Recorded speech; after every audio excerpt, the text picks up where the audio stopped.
സങ്കടം തോന്നുന്നുണ്ട്. 2021 മുതൽ 26 വരെ ആയ ഈ കാലഘട്ടത്തിൽ നിങ്ങളെല്ലാവരും സാക്ഷിയാണല്ലോ, നിങ്ങളൊക്കെ ഈ നാട്ടിലെ ജനങ്ങൾ സാക്ഷിയാണല്ലോ. ഒരു ധനകാര്യമന്ത്രിയായി ഇരിക്കുന്ന ഒരു മണ്ഡലത്തിൽ ഇങ്ങനെയാണോ വരേണ്ടത്? ഇപ്പോൾ ഞാൻ ഒരുപാട് കാര്യം പറഞ്ഞു, ഇനി എത്രയോ യോഗങ്ങളുണ്ട്, അതിലെല്ലാം പറയാം. വെല്ലുവിളിക്കുന്നു, എന്ത് കാര്യം ചെയ്തു ഈ 5 വർഷമായിട്ട് ഇവിടുത്തെ ധനകാര്യമന്ത്രി എന്ന് പറയണം.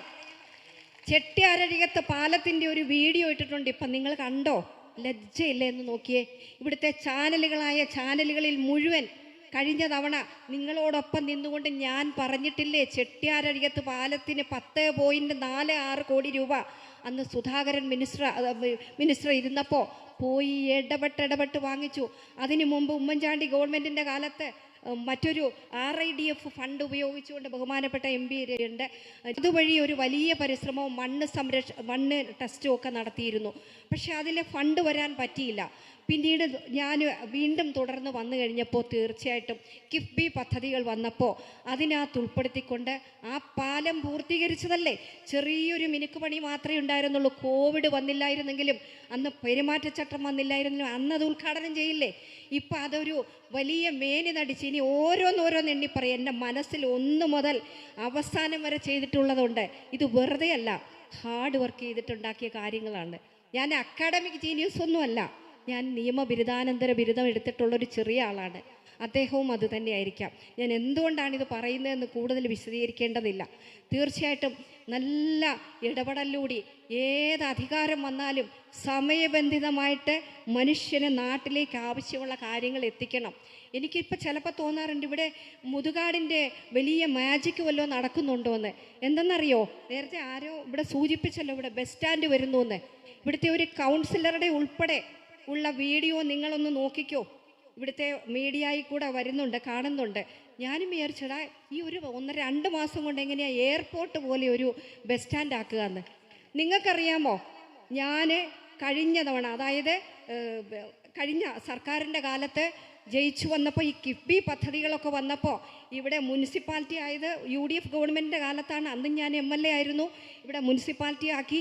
ആ മുനിസിപ്പാലിറ്റിക്ക് വേണ്ട എല്ലാ ക്രമീകരണങ്ങളും ചെയ്യാൻ ടൗൺ പ്ലാനറെ കൊണ്ട് അതിമനോഹരമായിട്ടുള്ള ഒരു ഡിസൈൻ എല്ലാം തയ്യാറാക്കിച്ചു. പക്ഷേ ദൗർഭാഗ്യകരമെന്ന് പറയട്ടെ, ഇവിടുത്തെ മുനിസിപ്പാലിറ്റി അതിന് മുൻകൈ എടുത്തില്ല. ആ ഇറിഗേഷൻ വകുപ്പിൻ്റെ 5 ഏക്കർ സ്ഥലമുണ്ട്. ഞാൻ കാണാപ്പാടം പറഞ്ഞു തരാം, ഹാർഡ് വർക്ക് ചെയ്ത് പഠിച്ച കാര്യങ്ങളായതൊക്കെ. ഒരു ജനപ്രതിനിധിയായിട്ടിരുന്ന് ചുമ്മാ ഇരുന്നാൽ പോരാ, ഓരോ മേഖലകളും അറിയാൻ വയ്യെങ്കിൽ ആദ്യം മുതൽ കണ്ടും കേട്ടും പഠിച്ച് ചോദിച്ച് മനസ്സിലാക്കണം. അവിടെ ഒരു 3 ഏക്കർ വിട്ടുതരാൻ വേണ്ടി പിറകെ പോയതാണ്, പിറകെ പോയി. പക്ഷെ ഞാനൊരു MLA മാത്രമായിരുന്നു. മന്ത്രിയായപ്പം എളുപ്പമല്ലേ. അദ്ദേഹം വന്നിട്ടിപ്പോൾ 1.5 വർഷം മുമ്പ് എന്തോ അത് മാറ്റിക്കിട്ടി. പക്ഷേ ഇങ്ങനെ പ്രസംഗിച്ചിട്ട് വലിയ തോതിൽ ഫ്ലക്സ് വെച്ചിട്ട് ഇത് അനുവദിച്ചു. ഈ ഗണപതി ക്ഷേത്രത്തിൻ്റെ അവിടെ 5 കോടിയുടെ ഫ്ലക്സ് ഇരുന്നിട്ട് എത്ര നാളായെന്നറിയോ? എത്ര കോടി രൂപ ഇവിടെ ഉണ്ടെന്നറിയോ? ടൂറിസം വകുപ്പുമായി ബന്ധപ്പെട്ടും പിൽഗ്രിം ടൂറിസം ആക്കാൻ വേണ്ടിയിട്ടുള്ള നിരവധി കാര്യങ്ങൾ ചെയ്യാൻ പാടില്ലേ? എത്ര അധികാരമാണുള്ളത്? ചുറ്റുവട്ടത്ത് ഒരുപാട് പേർ കൂടി നിന്നാൽ ജനങ്ങൾക്ക് നേരിട്ട് കാണാൻ കഴിയില്ല. നമ്മളൊക്കെ മനുഷ്യർക്ക് വേണ്ടിയാണ് ചെയ്യുന്നത്. ഈ നാട്ടിലെ ജനങ്ങളല്ലേ വലുത്. അതിനകത്ത് രാഷ്ട്രീയം നോക്കേണ്ടതില്ല. ഏതു മനുഷ്യൻ്റെ പ്രയാസങ്ങൾ വന്നാൽ ഈ ട്രാഫിക് ബ്ലോക്ക് ഒഴിവാക്കാൻ എന്ത് പ്രയാസപ്പെട്ടിട്ടാണ് 59.46 കോടി രൂപ അനുവദിപ്പിച്ച് എല്ലാ ക്രമീകരണങ്ങളും നടത്തി ചെറിയൊരു ദൂരം കടക്കാർക്ക് ബുദ്ധിമുട്ടില്ലാതെ ഇപ്പം വെഞ്ഞാറമൂട് പണിയുന്നുണ്ട്. അതിൻ്റെ താഴെയെല്ലാം പാർക്കിങ് പറ്റും, കടകളിൽ കയറേണ്ടവർക്ക് അവർക്കിടാം. അത് ഒഴിവാക്കിയില്ലേ ഈ ഗവൺമെൻറ് വന്നപ്പം? ഇപ്പം ധനകാര്യമന്ത്രി വന്നിട്ട് അത് ഒഴിവാക്കിയില്ലേ? ബൈപ്പാസ് വരുമെന്ന് 5 വർഷം കൊണ്ട് പറയല്ലേ. ഞാനതാണ് പറഞ്ഞ, മുതുകാടിൻ്റെ മാജിക്ക് ഇവിടെ നടക്കുകയാണോ എന്ന്. ഇതുപോലെ ദാ വരുന്നു എന്ന് പറയുമ്പോൾ എല്ലാവരും എവിടെയാണെന്ന് തോന്നും. വലിയ തോതിൽ AI ഉപയോഗിച്ചോ അല്ലെങ്കിൽ കമ്പ്യൂട്ടർ ഉപയോഗിച്ചുകൊണ്ട് മനോഹരമായ എൻ്റെ വക്കീലാഫീസ് തൊട്ടപ്പുറത്താണ്. അവിടെ ഇന്നാൾ ഒരു 2-3 കക്ഷികൾ വന്നപ്പോൾ ഈ വലിയ തോതിലുള്ള വീഡിയോ പ്രചരണം കണ്ടിട്ട് എന്നോട് ചോദിച്ചു, മാഡം ഇത് എവിടെയാണ് ഈ കെട്ടിടം വന്നേക്കുന്നതെന്ന്. ഞാൻ പറഞ്ഞത് വരാൻ പോകുന്ന എൻ്റെ ഒരു ഡിസൈനാണ്. ഇപ്പം വരുന്നു എന്ന് പറഞ്ഞാലേ നടക്കണ്ടേ? ഞാൻ പറയട്ടെ, ആദ്യത്തെ 5 വർഷം ഞാൻ ആദ്യമായിട്ട് MLA ആയി. ഞാൻ തോപ്പിച്ചെന്ന് ഞാൻ പറയില്ല ബാലകൃഷ്ണപിള്ള സാറിന്. ഈ നാട്ടിലെ ജനങ്ങളാണ് തോപ്പിച്ചത്. ഞാൻ അതിനൊരാളായി എന്നുള്ളതേ ഉള്ളൂ. ജയിച്ചു വന്നപ്പോൾ ആദ്യം എന്താ ചെയ്തത്? ഞാൻ ദീർഘകാലം പ്രാക്ടീസ് ചെയ്ത കോടതികൾക്ക് കെട്ടിടം ഉണ്ടാക്കണം എന്ന് വിചാരിച്ചു. എൻ്റെ ഫസ്റ്റ് സബ്മിഷനായിരുന്നു. ആ 5 വർഷത്തിൽ ഇറങ്ങിപ്പോകുന്നതിന് മുമ്പ് അന്നത്തെ 5.25 കോടി രൂപയുടെ 5 നില കെട്ടിടം പൂർത്തീകരിച്ചു. ഇന്ന് എത്ര ജില്ലാ കോടതി അവിടെ വന്നു. വക്കീലന്മാർക്കും കക്ഷികൾക്കും ദൂരെ പോകാതിരിക്കാം. ഇവിടുത്തെ സിവിൽ സ്റ്റേഷൻ അറിഞ്ഞില്ലേ, എത്ര മനോഹരമായിട്ട് തല ഉയർത്തി നിൽക്കുമ്പോൾ അഭിമാനത്തോടെ കാണാൻ കഴിയും. എന്ത് ഹാർഡ് വർക്ക് ചെയ്തെന്ന് ആലോചിച്ച് നോക്കിയേ. ആദ്യത്തെ ടേണിൽ 5 വർഷം കൊണ്ട് അവിടുത്തെ സകലമാന താലൂക്ക് ഓഫീസ് ഉൾപ്പെടെയുള്ളത് മാറ്റി സ്ഥാപിക്കുക എന്നുള്ള ഏറ്റവും വലിയ കഠിനമായ പ്രവർത്തനമാണ് ചെയ്തത്, എല്ലാവരെയും ചേർത്തുകൊണ്ട്. അതെല്ലാം ആക്കി സൈറ്റ് ക്ലിയർ ചെയ്തു. കോടതി സമുച്ചയത്തിന് ഞാൻ ദീർഘിപ്പിച്ചു പോവുകയല്ല. ഇങ്ങനെ ഓരോന്നോരോന്നും എനിക്ക് എവിടെ എഴുതി വയ്ക്കണ്ട, എണ്ണി എണ്ണി അതിൻ്റെ എമൗണ്ട് അടക്കം പറയാൻ എനിക്കറിയാം. ഈ നാട് തന്ന സ്നേഹമാണത്. കക്ഷി രാഷ്ട്രീയത്തിന് അതീതമായി എല്ലാവരും ചേർന്ന് തന്നെ ശക്തിപ്പെടുത്തിയതാണ്. പക്ഷെ ഞാൻ ചെയ്യേണ്ട ജോലി ഞാൻ ചെയ്താലേ പറ്റുള്ളൂ. ആ ജോലി എനിക്ക് ധൈര്യമായിട്ട് നിങ്ങളോട് പറയാം. ഇപ്പോൾ ബാലകൃഷ്ണപിള്ള സാറൊക്കെ എത്രയോ വർഷം ഇവിടെ മന്ത്രിയായിട്ടും ഒക്കെ ഇരുന്നു. ഞാൻ അങ്ങനെ ഒന്നുമില്ല. നിങ്ങൾ ജയിപ്പിച്ചു തന്ന ആ പദവിയിൽ ഇരുന്നു കൊണ്ട് ഫസ്റ്റ് ടേണിൽ തന്നെ ഇവിടെ ഒരു ഫയർഫോഴ്സ് ഉണ്ടായിരുന്നില്ല ഈ കൊട്ടാരക്കര മണ്ഡലത്തിൽ, അറിയാവോ? അത് കൊണ്ടുവന്നില്ലേ? ഷോപ്പിംഗ് കോംപ്ലക്സ് ആ ബസ് സ്റ്റാൻഡിലെ. അപ്പോൾ എല്ലാവരും ആദ്യമൊക്കെ ഇത് വരാൻ പോകുന്നുണ്ടോ എന്ന് കളിയാക്കിയവർ തന്നെ അതിൻ്റെ ഉദ്ഘാടനത്തിന് വന്നു. അന്ന് VS സർക്കാരിൻ്റെ കാലത്ത് മുഖ്യമന്ത്രി തന്നെ വന്നത് ഉദ്ഘാടനം ചെയ്ത് പ്രവർത്തനം ആരംഭിച്ചു. ഇങ്ങനെ എത്ര കാര്യങ്ങൾ. സ്കൂൾ കെട്ടിടം, ബോയ്സ് ഹൈസ്കൂളിൻ്റെ കെട്ടിടത്തിൻ്റെ ഒരു മൾട്ടി സ്റ്റോറിഡ് ബിൽഡിംഗ് അന്ന് പണിഞ്ഞു. ഇങ്ങനെ പുത്തൂര് എല്ലായിടത്തും, കൊളക്കട, പല സ്ഥലങ്ങളിലും ടൂറിസം പദ്ധതി ഉമ്മൻചാണ്ടി ഗവൺമെൻറ് എന്നോട് മന്ത്രി പറഞ്ഞിട്ടുണ്ട്, സോഷ്യൽ മീഡിയയിൽ കൂടെ പറഞ്ഞു, ഐഷ പോറ്റി പറയണം LDF ഗവൺമെൻറ് വന്നപ്പോഴല്ലാതെ എന്തിവിടെ ചെയ്തു എന്ന്. എത്ര കാര്യങ്ങൾ പറഞ്ഞു തരാമെന്നറിയട്ടെ. റൂറൽ SP ഓഫീസ് ആദ്യ ടേണിൽ കേരളത്തിൽ 2 അനുവദിച്ചപ്പോൾ തൃശ്ശൂരും കൊല്ലത്തും വന്നപ്പോൾ അത് കൊട്ടാരക്കര കൊണ്ടുവന്നു. പറയണം, ഇവിടെ ഒരു വിജിലൻസ് കോടതി വന്നിട്ട് കൊട്ടാരക്കരയ്ക്ക് അനുവദിച്ചത് കൊല്ലത്തിന് പോയി. ഇപ്പം ആലോചിച്ചോണം. അപ്പോൾ ആ റൂറൽ SP ഓഫീസിനെ അനുവദിച്ചു കഴിഞ്ഞു. ആ കാലാവധി കഴിഞ്ഞു. 2011 അനുവദിച്ചു. അദ്ദേഹം വന്ന് നമ്മൾ ഇവിടെ ഫംഗ്ഷൻ തുടങ്ങി. പക്ഷേ അതിന് സ്വന്തമായിട്ട് സ്ഥലം വേണം. അതിന് KIPയുടെ 3 ഏക്കർ 10 സെൻറ്റ് സ്ഥലം വിട്ടുതരാനുള്ള എല്ലാ നടപടികളും സ്വീകരിച്ചത് ഉമ്മൻചാണ്ടി ഗവൺമെൻറ്റിൻ്റെ കാലത്ത്. അന്ന് രമേശ് ചെന്നിത്തല അദ്ദേഹം ആഭ്യന്തരമന്ത്രിയായിരുന്നപ്പോൾ ആ രേഖ പരിശോധിച്ചാൽ അറിയാം. അത്രയും സ്ഥലം എന്ത് പാടുപെട്ടെന്നറിയോ. മുൻ MLA രാഘവൻ സഖാവിൻ്റെ ചേട്ടൻ അടക്കമുള്ളവരെ ക്വാർട്ടേഴ്സിൽ നിന്നെല്ലാം ഒഴിപ്പിക്കണം. ഒന്ന് ആലോചിച്ച് നോക്കിയാൽ ഞാൻ അനുഭവിച്ച മാനസിക വ്യഥ. എല്ലാവരുമായിട്ട് കൂടിയ ഞാൻ തന്നെ ചെയ്തെന്നൊന്നും ഞാൻ പറയില്ല. മുഴുവൻ പേരുടെ സഹായത്തോടെ നിർബന്ധമായിട്ട് ഇത് വരണമെങ്കിൽ അത് ചെയ്യണമെന്ന് പറഞ്ഞിട്ട് എത്ര മനോഹരമായ കെട്ടിടമാണ്. കോവിഡ് വന്നില്ലായിരുന്നെങ്കിൽ കഴിഞ്ഞ ടേണിൽ അതും ഉദ്ഘാടനം ചെയ്തേനെ. ഏറ്റവും മോഡലായിട്ട് സിവിൽ സ്റ്റേഷൻ 4,65,000 ലിറ്റർ മഴവെള്ള സംഭരണി ഇവിടെയുണ്ട്. നിങ്ങൾക്കറിയാമോ അതെവിടെയാന്ന്? ഇപ്പോൾ സമരം നടത്താനും ധർണ നടത്താനും മനോഹരമായിട്ടുള്ള ഒരു ഷെഡൊക്കെ ഉണ്ടാക്കിയിട്ടില്ലേ? അതിനോട് ചേർന്ന മതിലിനുള്ളിൽ 4,65,000 ലിറ്റർ മഴവെള്ളം ശേഖരിക്കും. സോളാർ പാനൽ വെച്ചിട്ടുണ്ട്. നിങ്ങൾ കയറി നോക്കണം. കേരളത്തിൻ്റെ മോഡൽ സിവിൽ സ്റ്റേഷനാണ് കൊട്ടാരക്കര. അന്ന് പ്രതിപക്ഷത്തായിട്ട് പോലും ബഹുമാനപ്പെട്ട MP ഒക്കെ അഭിനന്ദിച്ച് നമ്മുടെ ആ ഹാർഡ് വർക്കിനെ അഭിനന്ദിച്ചത് ഞാൻ സ്നേഹത്തോടെ ഓർക്കുകയാണ്. അന്നും കക്ഷി രാഷ്ട്രീയത്തിന് അതീതമായി ചെയ്യുന്നതിനെ അംഗീകരിക്കുമായിരുന്നു. അതോടൊപ്പം സ്കിൽ പാർക്ക് ഉണ്ടല്ലോ. ഇപ്പോൾ വർക്ക് നിയർ ഹോം വന്നതിൻ്റെ പ്രാരബ്ധം എത്രയാണെന്ന് മാധ്യമങ്ങൾ കൂടി ഒന്ന് അന്വേഷിച്ചോ. എത്ര പൈസ ചിലവാകും ഓരോരുത്തർക്കൊന്നും അവിടെ ഇരിക്കുന്നതിന്. അത് ബഹുമാനപ്പെട്ട MP അദ്ദേഹം ഇരുന്നപ്പം ദൂരദർശൻ കേന്ദ്രം ഇവിടെ കൊണ്ടുവന്നിരുന്നത് അത് നിർത്തലാക്കി പോയപ്പോൾ ആ കെട്ടിടമാണ് ഇപ്പോൾ വാടകയ്ക്ക് ഗവൺമെൻറ് എടുത്തിട്ട് അവിടെ പ്രവർത്തനം ആരംഭിച്ചിട്ടുള്ളതെന്നാണ് ഞാൻ മനസ്സിലാക്കുന്നത്, വർക്ക് നിയർ ഹോം. എന്നാൽ ഉമ്മൻചാണ്ടി ഗവൺമെൻറ്റിൻ്റെ കാലത്ത് അബ്ദുറബ്ബ് മിനിസ്റ്റർ ഇരുന്നപ്പോഴാണ് അസാപ്പ് ഇവിടെ വന്നത്. വിദ്യാഭ്യാസ മേഖലയിൽ എത്ര തിളക്കമാർന്ന പദ്ധതിയാണെന്നത് അറിയാമോ? ഈ കമ്മ്യൂണിക്കേറ്റീവ് ഇംഗ്ലീഷും കമ്പ്യൂട്ടറും എല്ലാം ഏത് പാവപ്പെട്ട മനുഷ്യനും സൗജന്യമായിട്ട് 100 മണിക്കൂർ പഠിപ്പിക്കുന്ന ആ സ്കീം എത്ര കാഴ്ചപ്പാടോടുകൂടി കൊണ്ടുവന്നതെന്ന് ആലോചിച്ച് നോക്കിയ. വിദ്യാഭ്യാസ മേഖലയിൽ വലിയ മാറ്റം ഉണ്ടാക്കി. അതിൻ്റെ ഭാഗമായിട്ട് അസാപ്പിൻ്റെ ഈ പ്രോഗ്രാം ആദ്യം പൈലറ്റായിട്ട് ഒരു സ്കൂളിൽ, പിന്നെ എല്ലാ സ്കൂളിലേക്കും വന്നതിൻ്റെ വലിയ മെച്ചമുണ്ടായി. അതിൻ്റെ ഭാഗമായിട്ട് കേരളത്തിൽ 6 സ്കിൽ പാർക്കുകൾ അനുവദിച്ചു. 12 കോടി രൂപയാണ് അതിന്. അന്താരാഷ്ട്ര നിലവാരത്തിലുള്ള സംവിധാനങ്ങളോട് കൂടിയത്. നിങ്ങൾ പോയി നോക്കിക്കോളൂ. കൊളക്കടയിലുള്ള കേരളത്തിലെ 6 അനുവദിച്ചതിൽ ആദ്യം ഉദ്ഘാടനം ചെയ്തത് കൊട്ടാരക്കര കൊളക്കടയിലാണ്. അവിടെ സിംഗപ്പൂറും കമ്പനികളും സിംഗപ്പൂരും അതുപോലെ കേരളവും ചേർന്ന് സിംഗോ സർവ് കമ്പനിയാണ് അത് ചെയ്തിട്ടുള്ളത്. പക്ഷേ ഇപ്പോൾ സിംഗപ്പൂർ കമ്പനി അവിടെ നിന്ന് വിട്ടുപോയി എന്നാണ് അവിടുത്തെ ഒരു സഖാവ് എന്നോട് വിളിച്ച് പറഞ്ഞത്. അങ്ങനെയില്ല, അമേരിക്കക്കാർക്ക് വരാം, US നിന്ന് വരാം, അതുപോലെ ബ്രിട്ടനിൽ നിന്ന് വരാം, ജർമ്മനിയിൽ നിന്ന് വരാം, ഏത് രാജ്യങ്ങളിലുള്ള ഏത് കമ്പനിക്കാർക്കും നമ്മുടെ ഈ സ്കിൽ പാർക്ക് ഉപയോഗിക്കാം. അതാണ് അതിൻ്റെ ലക്ഷ്യം. കഴിഞ്ഞ ഗവൺമെൻറ്റിൻ്റെ കാലത്ത് തന്നെ ആദ്യം ഉമ്മൻചാണ്ടി ഗവൺമെൻറ്റിൻ്റെ കാലത്ത് അത് അനുവദിച്ചു. അതിൻ്റെ സൈറ്റ് ക്ലിയറൻസ് ഒക്കെ ആയി വന്നു. കെട്ടിടങ്ങൾ പൊളിച്ചു മാറ്റണം, അതെല്ലാം വിദ്യാഭ്യാസ വകുപ്പിൻ്റെ സ്ഥലം. ആ സൈറ്റ് ക്ലിയറൻസ് കൂടാതെ നിങ്ങൾ ആലോചിച്ച് നോക്കി, ഇന്നായിരുന്നു അതെങ്കിൽ ഇത് ഈ കാലത്തെങ്ങാൻ നടക്കുമോ? 2 കേസാണ് നിരോധനം വന്നത്. അഭിഭാഷകയായിട്ട് ദീർഘവർഷം ഇരുന്നിട്ടുള്ള അനുഭവം കൂടി ഉള്ളതുകൊണ്ട് ആ 2 കേസുകളും ഇവിടെ ADM-നെ ഉൾപ്പെടെയും വിദ്യാഭ്യാസ വകുപ്പിൻ്റെ ആ സെക്രട്ടറിയെ ഉൾപ്പെടെ വിളിച്ചു വരുത്തി സിവിൽ സ്റ്റേഷനിൽ ഇരുത്തി സംസാരിച്ച് സോൾവ് ചെയ്തു. അങ്ങനെയാണ് അവിടെ പണി തുടങ്ങിയത്. പണി തുടങ്ങാൻ സമ്മതിക്കാതിരുന്നത് അതെല്ലാം യുദ്ധകാലാടിസ്ഥാനത്തിൽ പൂർത്തീകരിച്ചു. നിങ്ങൾ പോയി നോക്കിക്കോ, ഞാനിവിടെ വെറുതെ വാചകം അടിക്കുകയല്ല. അവിടുത്തെ സംവിധാനങ്ങൾ എന്താണ്, ഏറ്റവും മോഡേൺ ആയിട്ടുള്ള എല്ലാ ഫെസിലിറ്റീസും അവിടെ ഉണ്ട്. പക്ഷേ അത് താഴേക്ക് പോകുന്നുണ്ടോ എന്ന് എനിക്ക് സംശയമുണ്ട്. ഇപ്പോൾ അമേരിക്കൻ കമ്പനിക്ക് റിട്ടേൺ കൊടുക്കാൻ ഇവിടെ ഇരുന്ന് ജോലി ചെയ്യാൻ കുറേ പേർക്ക് കൊടുത്തിട്ടുണ്ട്.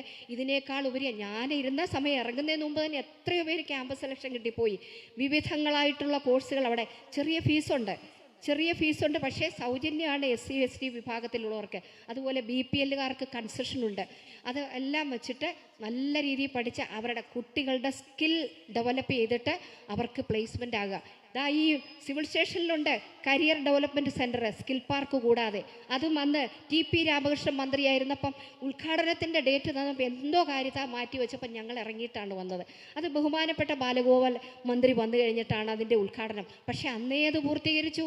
അവിടെ നിന്നിട്ട് സൗജന്യമായിട്ട് 5 പൈസ ഇല്ലാതെ കുട്ടികൾക്ക് ട്രെയിനിങ് കൊടുത്തിട്ട് കമ്പനികളെ വിളിച്ചു വരുത്തിയിട്ട് അവർക്ക് ക്യാമ്പസ് സെലക്ഷൻ കിട്ടിയപ്പോൾ എത്രയോ പേര് പോയിരിക്കുന്നു. ഇതൊന്നും ഞാൻ പറഞ്ഞിട്ടില്ല. ഇനി ഞാൻ കൂടുതൽ നീട്ടുകയല്ല. ഒരു PR വർക്കും എനിക്കുണ്ടായിരുന്നില്ല. ഞാനൊരു പണക്കാരിയേ അല്ല. എനിക്കെൻ്റെ കുടുംബത്തിൽ നിന്ന് കിട്ടിയ സ്വത്ത് നിങ്ങൾ നോക്കിയോ, ഒരു ഓടിട്ട പഴയ 130 വർഷത്തിലധികം 1900-ന് മുമ്പുള്ളൊരു വീട് ഞങ്ങൾക്ക് വീട്ടുകാർ വാങ്ങിച്ചു തന്നിടത്താണ് ഞാൻ താമസിക്കുന്നത്. ഇന്നും അങ്ങനെയാണ്. സ്വത്തുക്കളൊന്നുമില്ല, കുറച്ച് കുടുംബ സ്വത്തൊക്കെ ഉണ്ട്, ഏൺ ചെയ്യാനുള്ള സമ്പാദ്യങ്ങളില്ല. പക്ഷേ എനിക്ക് മനുഷ്യൻ്റെ കുറേ സ്നേഹമാണ് എനിക്ക് സമ്പാദ്യമായിട്ടുള്ളത്. ഇതാണ് നമുക്ക് ചെയ്യാൻ കഴിയുക. തീർച്ചയായിട്ടും ഒരുപാട് കാര്യങ്ങൾ ചെയ്യാൻ കഴിയണം. സുതാര്യമായിരിക്കണം ഏത് കാര്യങ്ങളും. നിങ്ങൾക്കൊക്കെ എന്ത് വേണേലും പരിശോധിക്കാം. ഞങ്ങളെപ്പറ്റിയൊക്കെ എത്ര വേണേലും പരിശോധിക്കാം. ഒന്നുമേ ഇല്ല, പറയാനൊരു കുറ്റവുമില്ല. ജാതിയും മതവും പറഞ്ഞ് ഭിന്നിപ്പിക്കാൻ വരുന്നവരോട് നോ കോംപ്രമൈസ് എന്ന് പറയാനുള്ള തൻ്റെ ഇടം നമുക്കുണ്ടാകണം. എല്ലാ മനുഷ്യരും ഒരുപോലെയാണ് ഏത് സാഹചര്യത്തിലും. അപ്പം അവരെയൊക്കെ ചേർത്ത് നിർത്തി, സ്ത്രീകളെ ചേർത്ത് നിർത്തി, ചെറുപ്പക്കാരുടെ നല്ല ഐഡിയാസൊക്കെ ചേർത്ത് വെച്ചുകൊണ്ട് ഏറ്റവും നല്ല രീതിയിലുള്ളൊരു പ്രവർത്തനവും നല്ലൊരു ഗവൺമെൻറ്റും വരണം. അതിന് നമുക്ക് നല്ല എക്സ്പീരിയൻസ് ഉള്ളവർ വേണം, അതുപോലെ ചെറുപ്പക്കാർ വേണം, കുട്ടികൾ വേണം, സ്ത്രീകൾ വേണം, എല്ലാ വിഭാഗ ജനങ്ങൾ വേണം. താഴെത്തട്ടിലെ കഷ്ടപ്പെടുന്നവരുടെ അനുഭവങ്ങൾ പഠിക്കണം. ആ തരത്തിൽ പഠിച്ച് മനസ്സിലാക്കിക്കൊണ്ട് കഴിയാവുന്നത് ചെയ്യാൻ, വലിയ അത്ഭുതങ്ങളെന്നല്ല, മനുഷ്യസാധ്യമായതെല്ലാം ചെയ്യാനുള്ള പ്രവർത്തനങ്ങളും ഏറ്റവും നല്ലൊരു മികച്ച ഗവൺമെൻറ്റും ഈ വാചകങ്ങളിലൂടെയും കണ്ടമാനം പണം ചെലവാക്കി വലിയ 100 കോടിയുടെ ബസ്സും ഒക്കെ വാങ്ങിക്കൊണ്ടോ അല്ലെങ്കിൽ ഒരുപാട് പണം ചെലവാക്കിക്കൊണ്ട് യാത്ര നടത്തിക്കൊണ്ടും പിന്നെ ചെടിച്ചട്ടി എടുത്ത് അടിച്ച് രക്ഷിക്കാതെയും ഒക്കെ നമുക്ക് ഒരുപാട് കാര്യങ്ങൾ ചെയ്യണം. പിന്നെ ഇന്നലത്തെ ബഡ്ജറ്റിൽ ഞാൻ കണ്ടിരുന്നു, ഇവിടെ നേരത്തെ സൂചിപ്പിച്ച പോലെ ഡ്രോൺ പാർക്കും ഹെലിപ്പാഡും ഒക്കെ വരാം, നല്ല കാര്യമാണ്. പക്ഷേ അതോടൊപ്പം കഠിനാധ്വാനം ചെയ്ത 90 കോടി രൂപ ഇവിടുത്തെ താലൂക്ക് ആശുപത്രിക്ക് അനുവദിപ്പിച്ചത് കഴിഞ്ഞ ഗവൺമെൻറ് കാലത്ത് ശൈലജ ടീച്ചറിനെയും ഇപ്പോഴത്തെ മുഖ്യമന്ത്രി എല്ലാം പോയി കണ്ട് മുനിസിപ്പാലിറ്റി കൊടുത്ത് തള്ളിയപ്പം ഞാൻ വേറെ തയ്യാറാക്കി കൊണ്ടുപോയി അവിടെ കൊടുത്ത് MLA ക്വാർട്ടേഴ്സിൽ 3 മണിക്കൂറിലധികം KSEBയുടെ എഞ്ചിനീയറോട് സംസാരിച്ച് ഡിസൈൻ കറക്റ്റാക്കിയിട്ടാണ് ആ താലൂക്ക് ആശുപത്രി ബ്രിട്ടീഷ് മോഡലിലാക്കണമെന്ന് പറഞ്ഞ്. നിങ്ങൾ ആ ഓർഡർ എടുത്ത് നോക്കിയോ, അന്ന് മാധ്യമങ്ങൾക്ക് ഞാൻ കൊടുത്തതാണ്, അവരുടെ കയ്യിലെല്ലാം കാണും. അതെ, ബ്രിട്ടീഷ് മോഡലിലുള്ള സൗകര്യത്തോടെ 10 നില വാർഡ് ടവർ, ഒരു ഡയഗ്നോസ്റ്റിക് സെൻറ്റർ, ഒരു അഡ്മിനിസ്ട്രേറ്റീവ് ബ്ലോക്ക് അന്നേ തീർന്നിരുന്നു. അപ്പോൾ ആ തീർന്നത് ഉദ്ഘാടനം ചെയ്തു, ബാക്കി അവിടെ പൊളിച്ചിട്ടേക്കുവാണേ. ഈ ഹെലിപ്പാഡ് വരുമ്പോൾ ബാക്കിയുള്ള വലിയ മാജിക്കുകളെല്ലാം വന്ന് ഇങ്ങനെ മനുഷ്യൻ്റെ മനസ്സിലേക്ക് ദാ വരുന്നു എന്ന് പറഞ്ഞ് നമ്മളെ ഇങ്ങനെ ആവേശഭരിതരാക്കുമ്പോൾ കണ്ണീരോടെ കുറേ രോഗികൾ അവിടെ വരുന്നുണ്ടെന്നുള്ളത് മറക്കരുത്. ഒരുപാട് പേരുടെ പ്രയാസങ്ങളുണ്ട്. അതിന് ആശ്വാസകരമായിട്ടുള്ള നടപടി ഫാസ്റ്റായിട്ട് ചെയ്യാനുള്ള നടപടികൾ ഉണ്ടാകണം എന്നുള്ളതാണ്. റോഡുകൾ, കൊട്ടാരക്കര ശാസ്താംകോട്ട റോഡിൻ്റെ അവസ്ഥ BM ചെയ്ത് കഴിഞ്ഞായിരുന്നു ഇറങ്ങുമ്പോൾ. 22 കോടിയുടെയാണത്. കൊട്ടാരക്കര ശാസ്താംകോട്ട റോഡ് അത് ഇന്നും അവിടെ കിടക്കുക. ഇപ്പം കുറേശ്ശെ 5 വർഷമായപ്പോൾ എല്ലാ റോഡും മിനുക്ക് പണി ചെയ്യാൻ വന്നാൽ ഇലക്ഷൻ വരുമ്പോഴല്ല മനുഷ്യനോട് സ്നേഹം കാണിക്കേണ്ടത്, എപ്പോഴും സന്തോഷത്തോടെ ഇരിക്കാൻ കഴിയണം. കഷ്ടപ്പാടുള്ളവൻ വന്നാൽ എത്ര തിരക്കാണേലും ഒരു 2 മിനിറ്റ് അവർക്ക് വേണ്ടി പറയണം, എന്നാലേ നമുക്കൊരു സന്തോഷം ഉണ്ടാവുകയുള്ളൂ. അപ്പോൾ ഈ വാചകങ്ങളല്ലാതെ പ്രവൃത്തിയിലൂടെ കാണിച്ചുകൊണ്ട് ഏറ്റവും വേഗത്തിൽ എല്ലാ കാര്യങ്ങളും ചെയ്യാനും മനുഷ്യനെ ഒന്നായി കാണാനുമുള്ള ഒരു സംവിധാനം നമുക്ക് ഉണ്ടാകണം. അതിനു വേണ്ടിയിട്ടുള്ള ഒറ്റക്കെട്ടായിട്ടുള്ള പ്രവർത്തനങ്ങൾ ഉണ്ടാകണം എന്നാണ് എനിക്ക് ഏറ്റവും സ്നേഹത്തോടെ മുഴുവൻ പേരോടും അഭ്യർത്ഥിക്കുവാനായിട്ടുള്ളത്. പോലീസുകാർക്ക് തലവേദന ഉണ്ടാക്കുന്ന തരത്തിൽ കേസെടുക്കാൻ പറയാതിരിക്കുക, അങ്ങനെയൊക്കെയുള്ള നിരവധി കാര്യങ്ങൾ അതെല്ലാം നമുക്ക് ചെയ്തു തീർക്കാനായിട്ടുണ്ട്. തീർച്ചയായിട്ടും വലിയൊരു വിജയമുണ്ടാകണം. ഏറ്റവും സ്നേഹത്തോടെ പറയട്ടെ, ഗണപതി ക്ഷേത്രത്തിൻ്റെ മുമ്പിലാണ് നമ്മൾ നിൽക്കുന്നത്. ഈശ്വരാധീനമാണ് എല്ലാത്തിനും. നിങ്ങൾ നൽകിയ സ്നേഹം അതെനിക്ക് മറുപടി പറയാൻ വാക്കുകളില്ല. സത്യമായിട്ടും ഈ നാട്ടിലെ ജനങ്ങൾ എല്ലാവരും ചേർന്ന് കോൺഗ്രസിൻ്റെ നേതൃത്വത്തിൽ ഈ നൽകിയ സ്വീകരണം ഏറ്റവും സ്നേഹത്തോടെ ഞാൻ ഓർക്കുന്നു. ഇത് എന്നിൽ കൂടുതൽ അർപ്പണ മനോഭാവം ഉണ്ടാകണം, കൂടുതൽ ഉത്തരവാദിത്തമാണ് എന്നിലേക്ക് തന്നിരിക്കുന്നതെന്നാണ് ഞാൻ വിചാരിച്ചിട്ടുള്ളത്. അതാണ് അതുകൊണ്ട് കൂടുതൽ ജാഗ്രതയോടെ നിങ്ങളോടൊപ്പം പ്രവർത്തിക്കാൻ, നിങ്ങളിലൊരാളായി പ്രവർത്തിക്കാൻ, മനുഷ്യരോടൊപ്പം ജാതി മതത്തിന് അതീതമായി പ്രവർത്തിക്കാൻ ഞാനും ഒരാളായിട്ടുണ്ടാകുമെന്ന കാര്യത്തിൽ സംശയമില്ല. എൻ്റെ PR വർക്കുകളൊക്കെ ഈ നാട്ടിലെ ജനങ്ങളായിരുന്നു ചെയ്തിരുന്നത്. ഞാൻ പണക്കാരിയല്ല, എനിക്ക് പൈസയുമില്ല. ഈ മാധ്യമങ്ങൾ എന്നോട് ദേഷ്യപ്പെടാൻ ആരെയും സുഖിപ്പിക്കാൻ പറയുമല്ല. നിങ്ങൾ ആലോചിച്ച് നോക്കിയോ, പത്രങ്ങളിലും TV-യിലും ഈ മാധ്യമങ്ങളിൽ കൂടിയാണ് ഞാനൊക്കെ ചെയ്തിട്ടുള്ള പ്രവർത്തനങ്ങൾ വന്നിട്ടുള്ളത്. എനിക്കിങ്ങനെ എപ്പോഴും കുറേ ആളെ വെച്ചിട്ടൊന്നും PR വർക്ക് ചെയ്യാൻ കഴിയുന്നില്ല. അതെല്ലാം ചെയ്തു തന്ന ഈ നാട്ടിലെ ജനങ്ങളാണ്, അതുപോലെ ഇവിടുത്തെ മീഡിയയാണ്. അവരോടൊക്കെയുള്ള നന്ദിയും പറയുന്നു. ഒരിക്കൽ കൂടി ഞാൻ ഇവിടെ കൂടിയിട്ടുള്ള എല്ലാവരോടും കോൺഗ്രസ് പാർട്ടി എനിക്ക് തരുന്ന സ്നേഹവും കരുതലും നല്ലപോലെ ഓർമ്മയുണ്ട്. ചിലർ കളിയാക്കി പറയും 4 ദിവസത്തേക്ക് ഉള്ളതെന്ന്. ഐഷാപ്പൊറ്റിക്ക് അതൊരു കാര്യമല്ലെന്ന് നിങ്ങൾ മനസ്സിലാക്കിയില്ലേ? എന്നാരും കൂടുതൽ കരുതണം എന്നൊന്നുമല്ല, എനിക്കും അറിയാൻ കരുതാൻ. എല്ലാവരും എപ്പോഴും എല്ലാവരെയും കരുതിക്കോണമെന്നല്ല, നമ്മളെ കരുതാൻ കൂടെ പഠിക്കണം.